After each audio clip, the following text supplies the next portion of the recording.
ও দিদি, হাফ বাটি চিনি দাও তো। আচ্ছা ঠিক আছে, তুমি এখানে বসো আর বাটিটা আমাকে দাও, আমি নিয়ে আসছি। আর নতুন জামাই বাড়ি থেকে কবে এলে? এই তো আজকে সকালবেলা এসেছি। কিন্তু কি বলো তো ভাই, আমার না আসতে একটু ইচ্ছা করছিল, কিন্তু কি করবো, ঘরের ছেলেটা আছে, একা কতদিন রান্না করে খাবে বলো। দিয়ে নতুন জামাই কেমন? আমার জামাই মতো জামাই হয় না। এরকম জামাই পাওয়া তো ভাগ্যের ব্যাপার।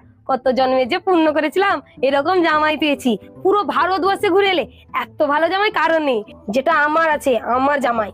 কি বলো গো দিদি, এত ভালো জামাই তোমার? শুধু এইটুকু নাকি, আমি যদি তোমাকে বলি তুমি হয়তো ভাববে আমি তোমাকে ঢপ মারছি। আর জানো, আমার জামাইকে তার গ্রামের লোকেরা এত সম্মান করে, এত সম্মান করে, তার বাবা মাকেও এত সম্মান করে। আর বাবা মাকে তো পরের কথা, লোক প্রধানমন্ত্রীকেও এত সম্মান করে না যতটা আমার জামাইকে তার গ্রামের লোক সম্মান করে। আর আমার মেয়ে যখন পালিয়ে যায়, আমার তো ভীষণ রাগ হয়েছিল। আমি মনে মনে ভাবছি কোন ছেলের সঙ্গে পালিয়ে গেছে, তার জীবনটাই শেষ।